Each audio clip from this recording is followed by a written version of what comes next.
Hello, everybody, and welcome to the JFI webinar. Hopefully, no one had trouble joining. We just had a slight delay in getting online. And for those of you who are joining us on Facebook Live, you can also join via Zoom using the event page on our Facebook page. So if you would like to join via Zoom, that would be the quickest way to ask questions, but we're also monitoring the question and answer on Facebook as well. So just some technical pieces, and then I'll do a proper introduction and hand it over to Francis for our session. So first of all, I'd just like to say it's really wonderful to have so many people joining us today in the middle of a day to talk about this report. And if you'd like to ask questions throughout the session, you go ahead and use the Q&A function on the bottom of the screen. And what I'll do is either Francis will take note during the session itself, or I'll stop him and say, hey, we've got a question, and I'll give you the chance to voice your question live. So I'll unmute participants and you'll get the chance to ask a question. And then the chat mostly for commentary, and I can share things from the chat, but as Francis is presenting, it'll be a lot harder to track the chat versus question and answer. So please do use the Q&A if you can. And hopefully we'll have a good amount of time for questions at the end. So proper introduction, my name is Hala Ahmed. I'm the PR lead for the Jain Family Institute. And the Jain Family Institute, for those of you who are not as familiar, I know we have some new folks here, is an applied social science research institute based in New York City. And we have several core areas of focus. Guaranteed income is one of them, higher education finance, and digital ethics and governance. But we also have an independent publication in the social sciences called Phenomenal Worlds, and we've featured a lot of and done a lot of independent research projects through our amazing staff researchers through that platform, as well as our main site. So this is one of those projects.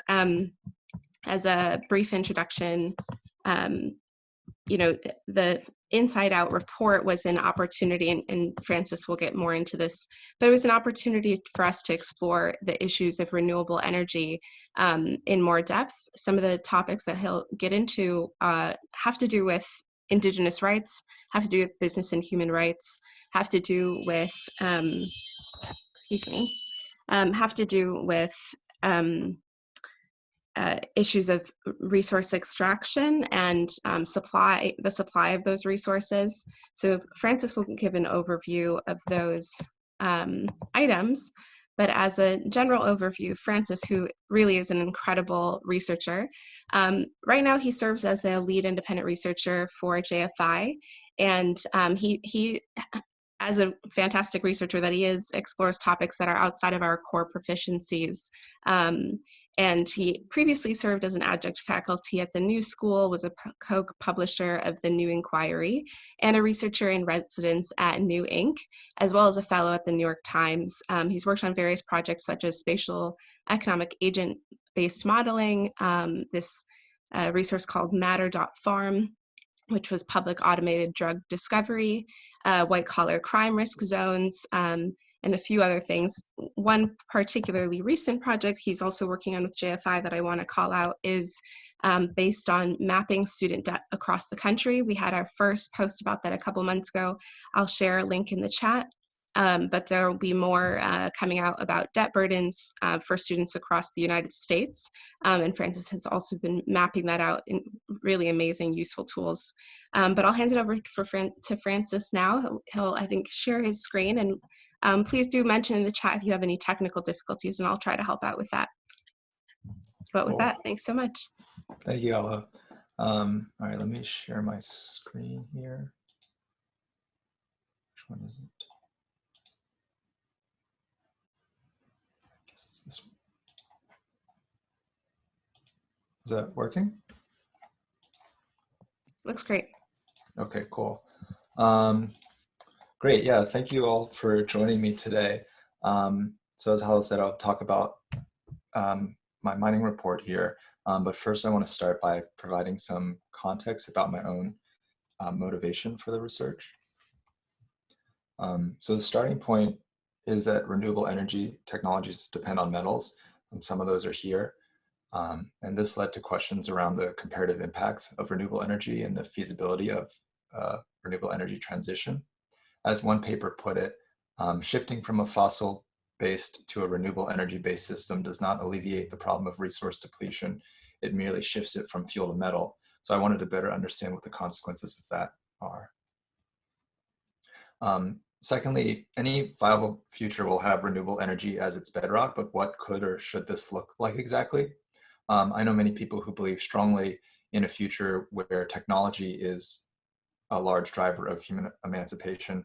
Sometimes it's kind of depicted like this. Is this the future that we want? Is this realistic or politically possible, or even can it be called sustainable, even if fueled by clean energy? Renewable energy is sometimes spoken as if it were a free ticket to guilt-free energy and abundance, so I wanted to explore that a bit more. And then finally, I was interested in how the climate crisis can be exploited. The scale and intensity of climate change mean that it could potentially be twisted into a trump card against other problems.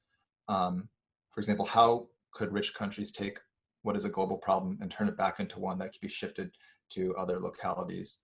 How do mining companies exploit this need for renewable energy as justification for expanding their operations, thus displacing more people and polluting more places? And are there any ways to prevent these kind of exploits? So you can see the marketing material for this deep sea mining company includes some of this green language. So this is what I'll go over today. I won't go into many specifics about particular metals. I'm mostly interested in broader trends. But my starting point was understanding supply constraints, because that was a concern I saw a lot. And then I'll talk about what directly addressing those supply constraints could look like. And then I'll go over alternatives to this straightforward supply increase. So my starting point was, are we running out? Is there enough of the required metals to support a complete renewable energy transition? The answer mostly depends. It depends on a number of different factors. It depends on what your energy use projections are, what the specific energy mixture you anticipate will be. So it could, what combination of solar, wind, geothermal, hydro, et cetera, that all has implications here. What specific technologies are used. So different kinds of solar panels require different kinds of metals and so on. Resource and reserve projections. So this is basically just how much of a metal is there available in the earth. And that would be kind of the upper limit, I guess. And then technological advances. So often people make assumptions about increasing efficiency. So we'll develop batteries that require less lithium, for example, or something like that over time. And that'll affect long-term demand. So you can see some of the variation that results in these projections here, which are under different conditions of recycling, technology, and so on. And you can also see that here in this review, which identifies a number of different bottleneck materials, depending on the scenarios that they use, the time periods they consider, and so on. Okay, but taking all of this into account, the answer to is there enough is generally yes, at least in terms of how much metal there is in the ground. But as you can see here on the left-hand side, some metals will have to have their supply increase pretty drastically. So cobalt, for example, requires more than 500% of what current production is in all the scenarios that were tested here. But the assumption is generally that as demand for metal increases, previously uneconomical deposits become worthwhile to extract, so that supply will kind of naturally expand to meet demand. That's the optimistic view, I suppose. So let's take for granted that increasing supply is the main problem here. What would increasing supply look like? On one hand, you have the problem of declining ore quality. Ore quality basically refers to the concentration of the valuable mineral you're looking for. So if every chunk you mine were pure copper, that would be incredible. But in reality, there are usually bits of copper that are surrounded by other rock that you need to somehow get rid of. So declining ore grade means there's a smaller and smaller proportion of the valuable mineral in the rock. A trend of declining ore grade makes sense. We would expect the most accessible and highest grade deposits to be mined first, given the lower costs, leaving us with only lower grade ore. So as ore grade goes down, we see energy requirements go up. Mining is already a big user of energy, estimated to contribute to some 10% of global greenhouse gas emissions. To give an example, in Canada, metal production declined from 1990 to 2008, but the share of energy used by the mining industry increased from 25 to 36% over the same period. So more energy was being put in to get less metal out. Declining ore grade also means more waste. In mining, waste has two major forms. One is waste rock, which is all the rock you dig through to get to the deposit that you're interested in. That's usually just piled up somewhere. And tailings. So once you reach the deposit, you extract the ore, you need to separate the valuable material out from the rest. That usually involves some kind of process, often a chemical process, and that results in waste. And that waste is what tailings is called. It's usually mixed with water and forms a kind of slurry, and that waste needs to be stored somewhere. So declining ore grade means more of both of these wastes. Harder to access deposits result in more waste rock. Lower ore grade means more processing with more tailings generated. And given that many of mining's environmental impacts are a result of this waste, we can expect these impacts to increase as well as ore grade declines. So to go deeper into tailings as an example, as with all waste, you need somewhere to put it. And tailings are usually stored in what are called tailings ponds, just kind of as like an open liquid. And these are enclosed by a dam.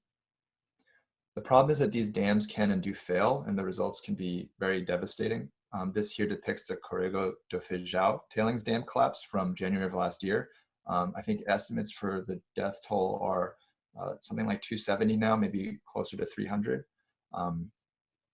This was actually only 90 kilometers away from another tailings dam collapse in 2015 that destroyed an entire village. At the time was called Brazil's worst environmental disaster in history, I think.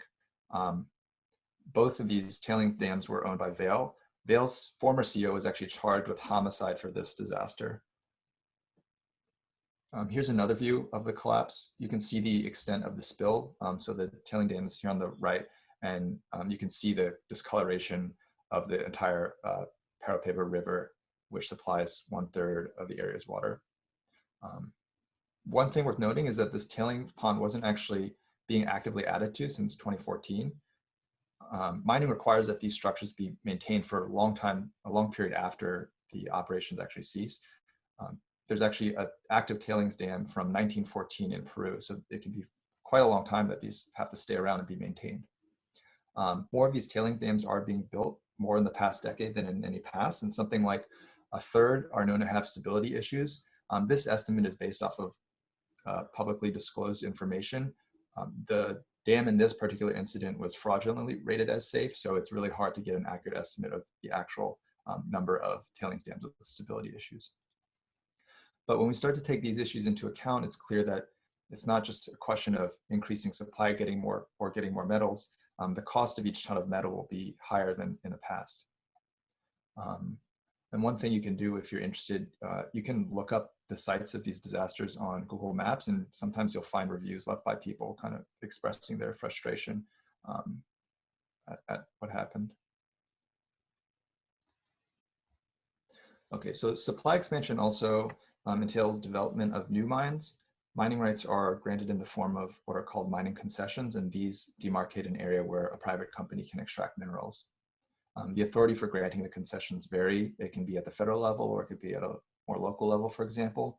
But one important point is that land rights are often separated into what are called surface rights and subsurface or mineral rights. So you may have a right to build a building on a piece of land, but you may not have a right to the minerals that are beneath that may be controlled by the federal government, for example. So mining concessions are routinely granted in violation of various protections that are in place. As supply concerns become larger and larger, I think it's fair to say that we'll see this happen more and more. This graphic here depicts protected areas within Brazil, which are rendered as satellite imagery, so many of the green areas, and mining concessions, which are outlined in red. So this is a closer view.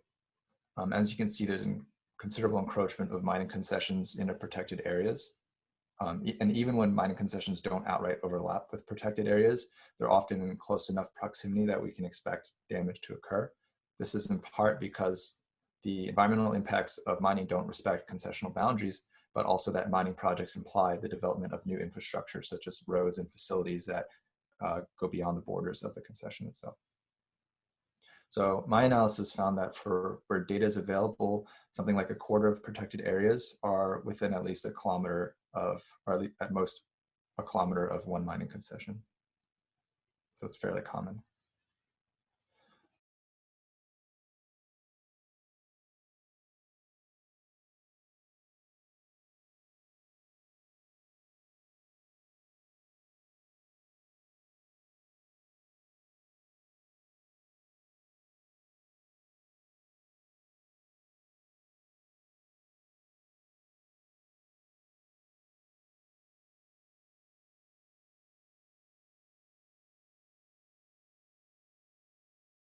Arises just from this siphoning of local water. The mining companies obviously want to expand where regulations are lax or the government makes concessions, but I think we're seeing some changes in that trend. National security is becoming a more important aspect of metal supply, especially driven by China's role as the major producer of rare earths. They produce something like 3/4 of the world's supply, and concerns about how that control might be leveraged. Rare earths are very important in many applications, including renewable energy, but also military equipment such as fighters and missiles. A turning point here was in 2010 when China implemented stricter export quotas on the basis of environmental and health reasons. In that case, the US, Japan, and the EU brought complaints to the World Trade Organization, which ended up ruling against the quotas. For example, last year, this bill was introduced, the American Mineral Security Act, with the goal of supporting domestic production capacity for what the Department of Defense calls critical minerals. And Senator Ted Cruz has been pushing legislation along similar lines to encourage rare earth production capacity in the US. And you also see other activities such as these more kind of outwardly defense-driven pushes for mineral independence. A little bit of backstory that's often left out here is that the US used to be the world's major producer of rare earths with the Mountain Pass mine in California, but it closed in 2002 in part out of environmental concerns and in part from Chinese competition. It actually resumed operations 2 years ago, and this is a screenshot from their website.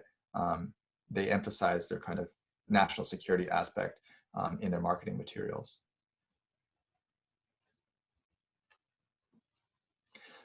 So this increased demand for metals has pushed entrepreneurs to look to more unconventional places for mining opportunities. One is deep sea mining. The basic idea here is that there are high concentrations of these metals in different kinds of deposits in the deep sea, and access to them would considerably expand supply. We already rely on the sea for many resources such as food, industrial compounds, and oil, so it seems kind of natural that metals would be another step. One analysis found that 1 square kilometer of Pacific deep sea mud contained enough rare earths to satisfy 1/5 of the world's annual demand, so that's quite a lot. And there's quite a lot of this around Japan, which is probably appealing for national security concerns for them as well, given their history with China. This graphic here kind of gives a sense of some of these different kinds of deposits, but the process overall is not too dissimilar from terrestrial mining. You have machinery that breaks up the rocks. The rocks are sent to the surface where they're processed. And then you have, again, this kind of waste that needs to be dealt with, which sometimes is just pumped back into the sea. And I should mention that there aren't any active deep sea mining projects at the moment, but there are many that are starting to ramp up. So one challenge with deep sea mining is that we know very little about the deep sea. As I said, many of the environmental problems of terrestrial mining are still there. For example, the waste that needs to be dumped somewhere. But what's more is we can't estimate the full scope of the damage because we just don't know enough about these ecosystems. This report puts it rather bluntly: deep sea mining with no net loss of biodiversity is an impossible aim. To add to this, the sea has many other uses that deep sea mining could jeopardize, not least of all food and other customary uses, but also its role as the biggest carbon sink on the planet. It would be pretty horrible if in our quest to change to renewable energy, we end up damaging the ocean's capacity to absorb carbon. So another proposal for supply expansion is space mining. Space mining sounds like science fiction, but that's been a seriously discussed possibility. There's been quite a bit of activity there in recent years. This image is from a space mining company called Planetary Resources. And the interest here is driven again by the massive mineral abundance in outer space. Asteroids have metals in very high concentrations compared to Earth. You can see here on the left side estimates for metal concentrations for one type of asteroid, and then on the right, those same concentrations on Earth. They're often many orders of magnitude larger than on Earth. There's also an environmental case that's sometimes made for space mining. There's no biodiversity to get in the way. There are no people in space, so that's kind of often spun as a plus. Here you have Jeff Bezos making a similar argument that we move all dirty industry off-world into space, and then Earth can be zoned residential. To give a sense of how serious of a possibility this is a recent executive order from the Trump administration. Depending on who you ask, one of the biggest impediments to the development of space mining industry is the ambiguity around private property. The 1967 Outer Space Treaty declared outer space as the province of all mankind, such that no state can impose its sovereignty over outer space. This executive order challenges that declaration. You can see this bit here at the bottom. It's also quite blunt. The United States does not view space as a global commons. There is a similar recognition for the seas. The seas are also called the common heritage of all mankind, but as we've seen with deep sea mining, that does not stop private claims from being recognized. Trump's executive order is in line with space policy under Obama. The 2015 Space Act also aimed to recognize private claims of US citizens over space resources. So this has been kind of a persistent effort on behalf of the US. And if you consider the potential probability, it makes sense, I guess. Here are some estimates of the value of some of these asteroids. At the top here, you see this one with $95 billion estimated value. For context, the entire raw mineral output of US mines in 2018 was estimated to be worth 82 billion. So the single asteroid is greater than that even. And one concern among space mining entrepreneurs is that this extreme abundance would destabilize the global economy. There's an interview with one of these entrepreneurs, and they described a strategy where they wanted to mine the metal and then form these pure metal orbs, but keep those in orbit and just slowly release them into the terrestrial economy so as not to upset prices.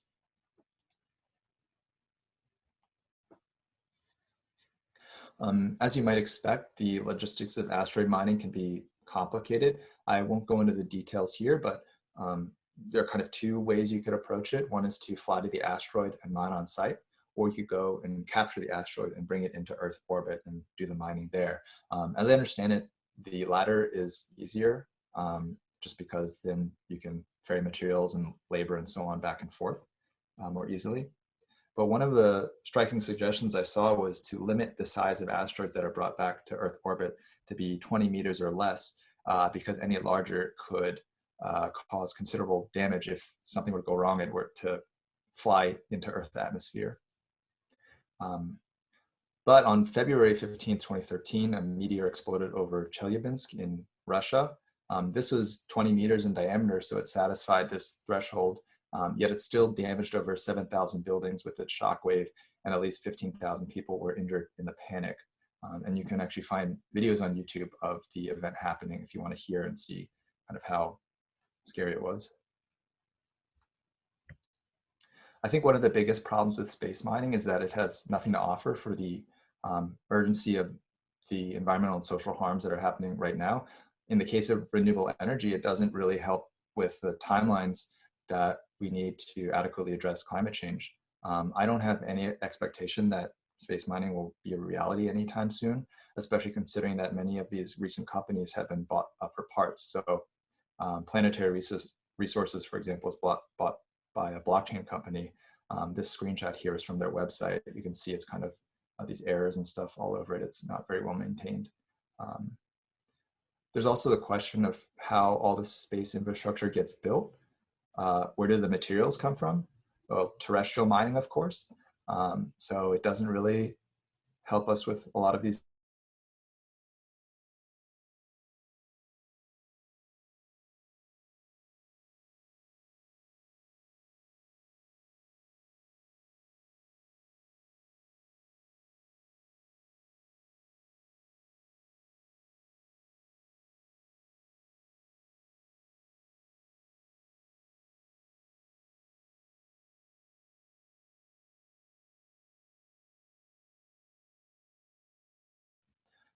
However, a common problem here is what's called Jevons Paradox, or more generally known as rebound effects. The idea here is that as efficiency grows, prices go down, but this price decrease then causes the material to be used more in the aggregate. One common example is that as gas prices go down, people don't drive the same amount. They may decide now is a good time to take a road trip, so they end up consuming more gas in the aggregate. There's a lot of literature identifying where these effects occur and identifying different types, but there's one I think that is especially interesting called structural rebound effects. So to go back to cars, for example, increasing fuel efficiency might not only cause us to drive more, but it might also cause us to rely more on cars as a primary mode of transport, which then causes us to build cities and our lives around cars, which then makes it much more costly and difficult to transition to a different system later on. Substitution is argued along similar lines. If one material becomes too expensive, then a cheaper substitute is used instead. One challenge here is that substitution can be a very tricky process. There are seldom straightforward drop-in substitutes. This is especially true today. So if you have a simpler application, maybe you want to use copper, for example, for its conductivity purposes, properties, and maybe aluminum has something similar. And if that's all you care about, the conductivity, then you can easily substitute those two. But the way we use metals now in these more complex applications, they require much more specific combinations of properties, which makes it a lot less likely to find an adequate substitute. To add on to that, substitutions usually require changes to processes, product design, and so on to accommodate. So it can be a quite difficult process as well to make that change. This table here is from a paper surveying the substitutability for various metals. You can see a lot of them have pretty bad substitute performance. It's hard to find substitutes for how we use them now. And another issue is that if the problem here is the impact of mining, substitution doesn't necessarily help with that. It could just mean switching from one metal to another metal with all the same or similar implications in its extraction. So it may not really help us in that regard. So lastly, there's recycling. Metals are theoretically infinitely recyclable, but in practice far so. There are a number of limitations, especially with how we use many of these metals now. So to list a few, you have collection challenges, for example, diverting electronics from landfill and to appropriate recycling facilities. Separation challenges, so once you have, let's say, a smartphone or computer, how do you separate the gold out from the copper, from the plastic, etc. That can be pretty hard.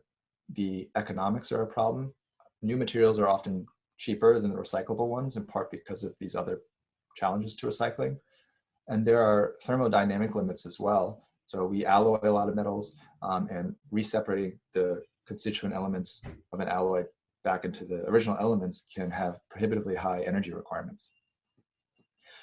Now, none of this is to say that recycling isn't a good option. It's pretty much always better, substantially better than primary extraction. In the cases of some metals, up to 90% fewer carbon emissions, for example. As one paper puts it, we should minimize the seemingly bizarre situation of spending large amounts of energy, time, technology, and money to acquire scarce metals from the mines and then throwing them away after a single use. I think it's pretty uncontroversial that recycling is a good option. It's just very challenging. And it's made more challenging with the way that we use metals now. We use trace amounts of metals in combinations that don't occur in nature. So, recovering some metals from an iPhone, you may get just a very, very small quantity of whatever you're interested in, which kind of raises the whole cost of it. The fact that they occur in combinations that don't occur in nature requires novel separation processes, which can be difficult. And decent recovery rates usually require manual labor. There's not like an automated way you can separate out the components of a smartphone. You usually have to hire someone to take it apart by hand. The alternative is shredding, which is just like throwing it through a shredder, but you lose a lot of material in that process. So in practice, metal recycling rates can be quite low. You can see here a lot are less than 1% rather, but some are over 50%, some are still pretty good. With respect to metals recycling, we often see e-waste mentioned, especially as an example of how inadequate current recycling infrastructure is for electronics. There's a lot of great writing here on e-waste, so I won't go into that here. But one thing worth noting is that a lot of e-waste is actually repaired and reused rather than recycled. And I think that points to another direction that's often left out of these discussions, which is repair and reuse. Depending on how you look at it, the barriers here are simpler than with recycling efficiency and substitution. You don't need any radical technological innovations. You don't need to deal with complicated collection logistics. You do have to deal with practices like planned obsolescence or the use of proprietary components that make repair difficult, or legislation that penalizes people for repairing things, or product designs that make it so that specialists need to repair things. And advocacy for these kinds of changes have coalesced around what's known as the right to repair movement, which has been very promising. On the other hand, if you consider how that the circulation of goods is fundamental to how our economy works, then a culture of repair can be quite challenging. But to me, at least, this would be an unambiguous improvement. And just a couple final notes. Repair and reuse still, however, leave unaddressed issues of inequity in metal distributions. I found this chart pretty jarring just to see kind of very literal differences in distribution of material wealth. You can see the US here has much, much higher rates of metals per capita of aluminum here than even the rest of the world. And clearly there's a lot more to go into, but I'm coming up on time. So I just want to point in further directions that I want to research more and leave you with this excerpt from a very interesting human-computer interaction paper called Human-Computer Insurrection, which calls for a kind of supply chain awareness that I think should accompany any discussion of technological solutions. Thank you. Thank you so much, Francis. So much fascinating information. I know some of it is highly technical and some of it is sort of, we're just on the verge of understanding what the possibilities are, some of the solutions that you mentioned. We do have one question from Alex Jacobs, and I'm just going to read it out loud. Otherwise, I think you have the capacity to go ahead and unmute folks in the chat. Okay. And do you want to go ahead and do that, or I can read the question aloud? Oh, I see it. So I can read it aloud. Okay, great. Regarding tailing, is there any long-term strategy for tailing ponds, assuming they can be made fully secure for 10, 20, 50 years? What do we ultimately do with them? That's a great question. I think so. I don't know off the top of my head, like what the, I guess, gold standard is for dealing with tailing ponds. It seems the standard is to just leave them.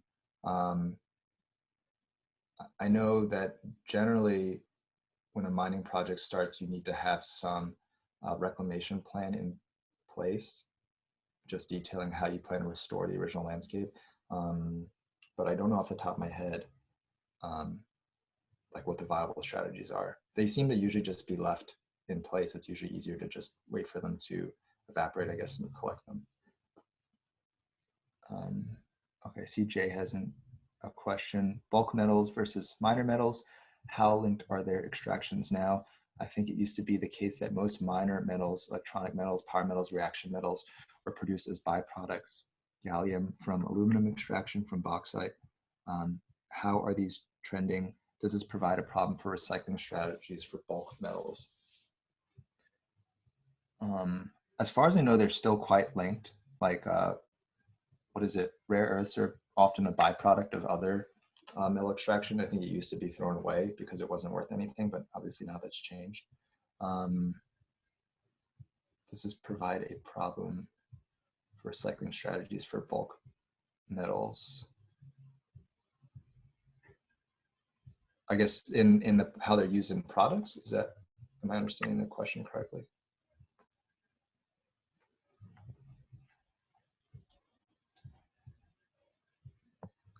Francis, you should be able to go to the participants list and unmute folks if you would like. Oh, okay. I do have another piece of, Veronica Brand was asking if you could repeat something you said around supply chain, human, I guess, limits. Do you think you could repeat what you mentioned at the end of your, this quote? Oh, the last slide? Yeah. I guess I found this excerpt interesting because it calls for a kind of supply chain awareness that I think is valuable as part of any technological solution. I think often, at least from the people that I know, speak kind of uncritically about technology as a path for improving livelihoods and so on without considering the flip side of how those technologies are produced. And so I felt that this was kind of good framing of that.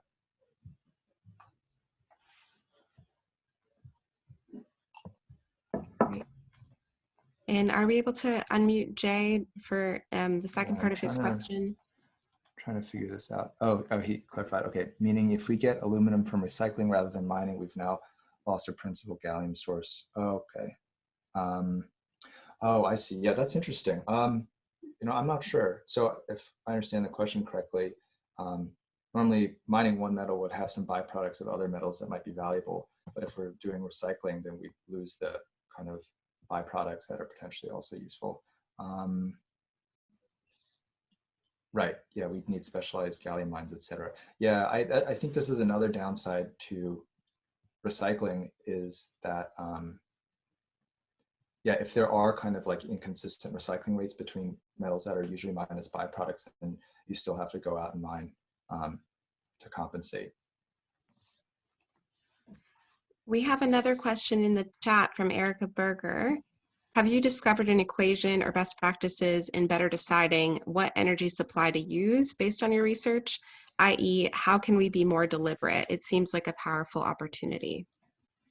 Yeah, I guess the conclusion I came to is that the particular mixture of energy is less important than the energy demand side of the equation. It seems that we would get further in figuring out ways to reduce energy demand, especially in countries like in the US here, where we consume quite a lot of it. And to do so, the trick is, as I was saying, with things like the Jevons Paradox, is to do so without somehow causing people to consume more in the long run.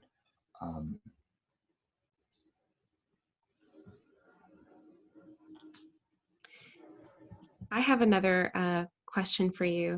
Yeah, thanks from Erica. Thank you, Erica. I'm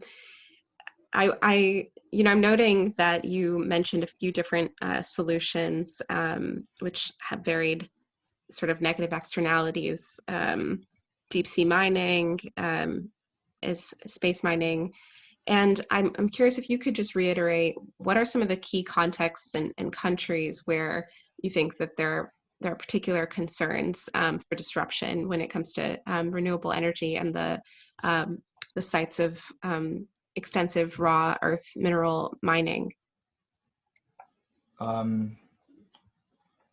Yeah, so I think just to go back, like two kind of main metals that are often talked about here, the rare earths, as you said, which China is a major producer. Australia is a big producer as well. In the case of Australia, so rare earth mining, as with a lot of mining, you have the actual extraction and you have the processing. For the Lynas mine in Mount Weld in Australia, the extraction obviously happens in Australia. The processing, which is the more toxic step in rare earth mining, happens in Malaysia. And so there've been a lot of resistance to the processing plants there. And so that's one site where a lot of this is playing out. The other side is lithium. As I said, in the lithium triangle, that production will probably be increasing, and all the kind of issues around water conflict and so on that result from that. And then with China, China already has quite a considerable lot of environmental and health tolls from rare earth mining. It'll be interesting to see how that changes now that countries are trying to develop their own supply. Yeah.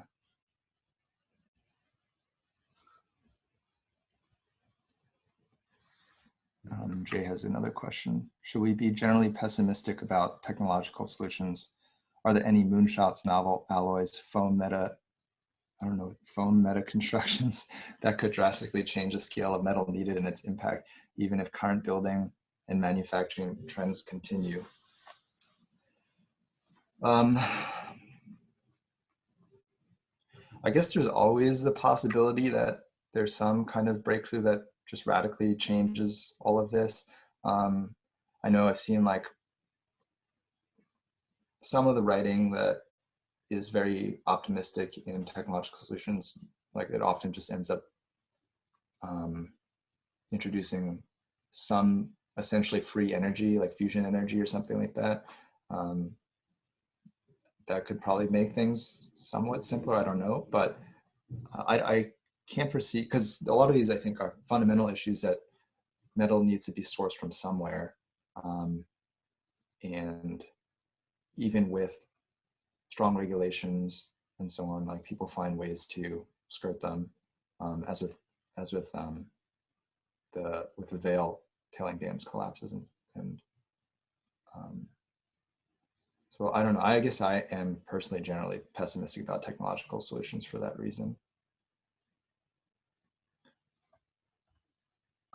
Nathan Parker asks, did you look into social class struggle around these metal supply chains at all that could potentially transform the exploitative and oppressive relations inherent in mining today? Yeah, that's a great question. I didn't look too deeply into that, but it seems the way a lot of these conflicts emerge is simply because the people who live around the mining site have very little active involvement in whether or not, first of all, the mine project takes place, but also if it does take place, how it takes form. It seems like a pretty sort of unambiguous improvement would be to involve those communities more in a substantial way where they have, for instance, the power to say no to things. So that I think that would probably result in some improvements at least. Thank you so much, Francis. And thank you so much for that question, Ramon. Just to mention, in summary, Francis, thank you so much for talking about what are the ways that climate change might be exploitable. We hear a lot of people talk about renewable energy, but this is a really practical and technical understanding of what would it actually take in terms of raw earth minerals and mining. Thank you all, and I'm signing off now, so thanks again. All right, thank you.